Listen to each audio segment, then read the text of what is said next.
Assalamualaikum warahmatullahi wabarakatuh. Perkenalkan saya Yuli Eka Putri, nomor pokok mahasiswa 2410 6311 1023.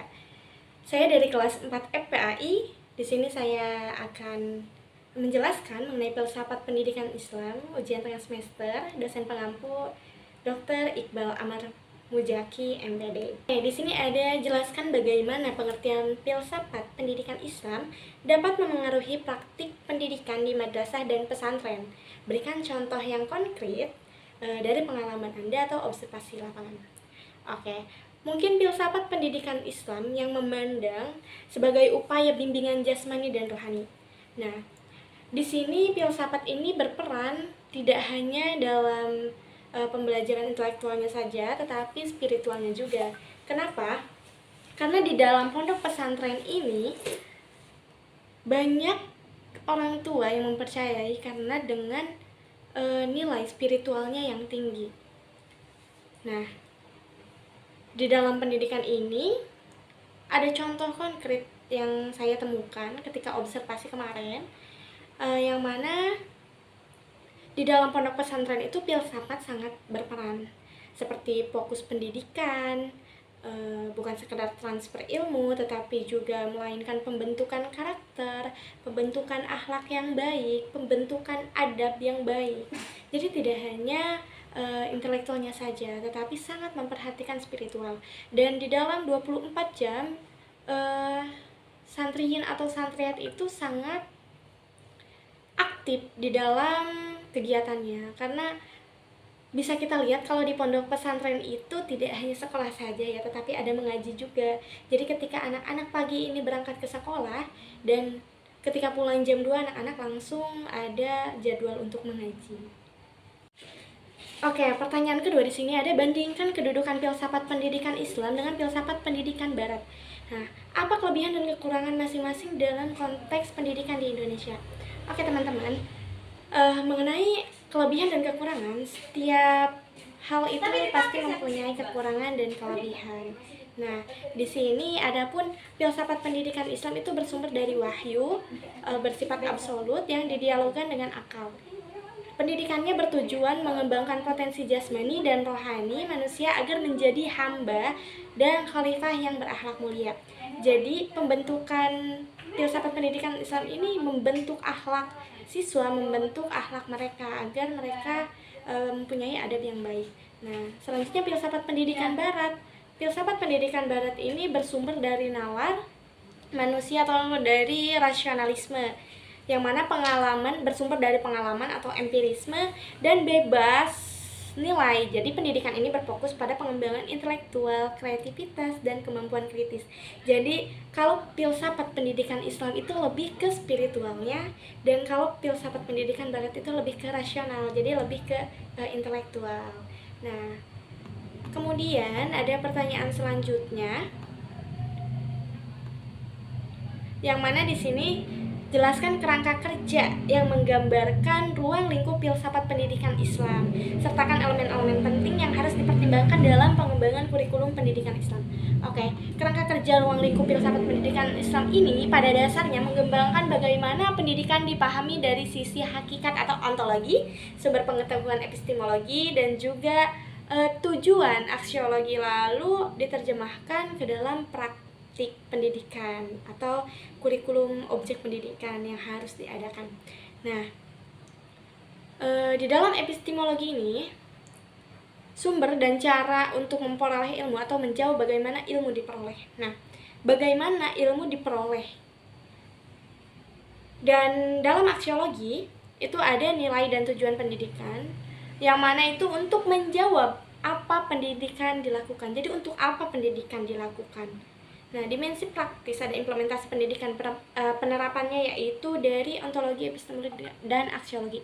Dari ketiga tersebut kita bisa menyimpulkan atau dapat disebutkan sebagai refleksi, mungkin evaluasi gitu. Nah, selanjutnya dalam konteks ontologi itu pendidikan Islam bagaimana gitu untuk penerapan prinsip-prinsip filsafatnya. Pendidikan Islam untuk mengatasi tantangan yang dihadapi oleh lembaga pendidikan Islam saat ini.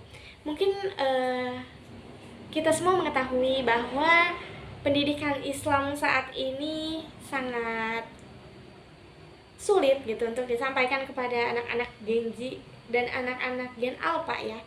Mungkin sekarang karena adanya teknologi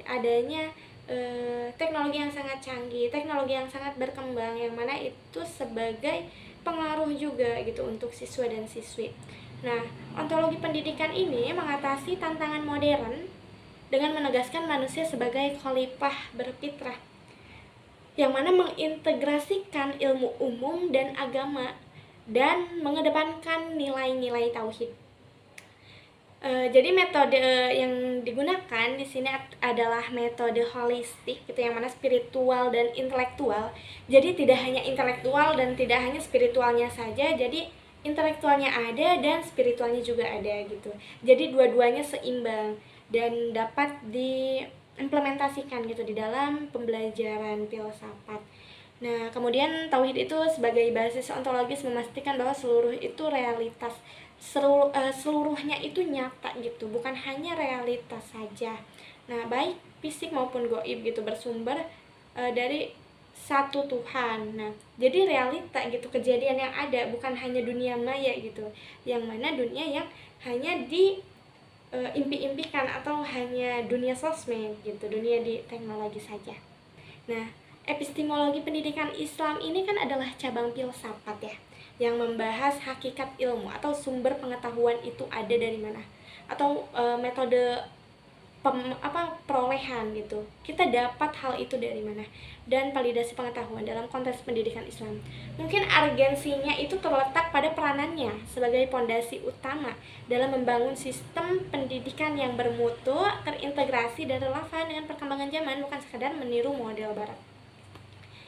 Jadi kalau kita hanya meniru model barat ya, mungkin kita tidak tahu realitanya seperti apa ketika kita tidak bisa mengkorelasikan atau menghubungkan antara filsafat pendidikan Islam dan filsafat barat gitu.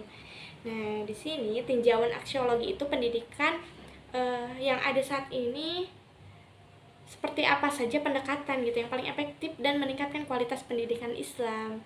Nah, sebenarnya kalau membahas mengenai metode, tidak ada metode yang efektif karena kecerdasan anak itu berbeda-beda.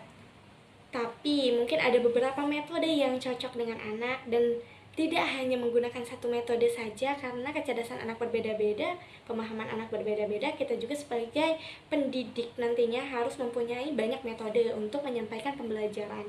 Di sini pendekatan yang pertama itu ada pendekatan keteladanan dan pembiasaan. Seperti di dalam aksiologi itu kan pendidikan Islam sangat menekankan pada pembentukan karakter. Pendidik atau guru bisa itu berperan sebagai role model. Nah, kemudian selanjutnya ada jelaskan rancangan program pendidikan yang akan saya buat ya untuk mengintegrasikan hakikat manusia dan hakikat pendidikan dalam konteks pendidikan Islam. Apa saja komponennya? Yang pertama mungkin kita harus menentukan visi misi dong, karena ketika tidak ada visi misi kita tidak tahu apa yang akan kita jalani dan apa tujuan yang akan kita dapatkan ketika kita menjalankan hal tersebut. Kemudian kurikulum integratif, kurikulum yang ada, jadi kita menyusun kurikulum. Kemudian ada pendidikan sebagai uswah hasanah atau ketauladanan.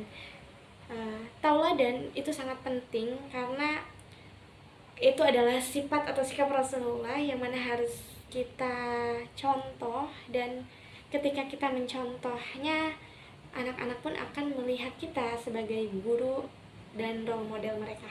Kemudian metode pembelajaran berpusat pada peserta didik, yaitu humanis. Jadi peserta didik itu tidak hanya diam, dan peserta didik itu harus terlibat. Ketika peserta didik terlibat dan peserta didik itu aktif di dalam kelas, itu lebih lebih gampang untuk kita sebagai pendidik menyampaikan pembelajaran, karena di sana anak-anak pun ikut serta dan berperan secara langsung. Kemudian ada lingkungan pendidikan Islam, yaitu ekosistem tauhid dan evaluasi holistik. Oke, pertanyaan terakhir yaitu dalam konteks demokratisasi pendidikan, bagaimana Anda melihat peran filsafat pendidikan? Nah, dalam menciptakan sistem pendidikan yang inklusif dan adil, dengan contoh implementasi yang relevan. Filsafat pendidikan Islam itu berperan sentral ya dalam demokratis pendidikan, dan juga menekankan bahwa pendidikan adalah hak asasi setiap manusia tanpa diskriminasi, berlandaskan nilai tauhid, kesetaraan manusia di hadapan Allah. Jadi semua manusia itu sama di hadapan Allah, tidak ada manusia kaya, tidak ada manusia miskin, semua manusia sama. Yang membedakan apa? Yang membedakan adalah ketika mereka mentaati perintah Allah dan menjauhi larangannya. Segitu saja penjelasan dari saya. Saya Yulaika Putri, pamit undur diri. Terima kasih. Assalamualaikum warahmatullahi wabarakatuh.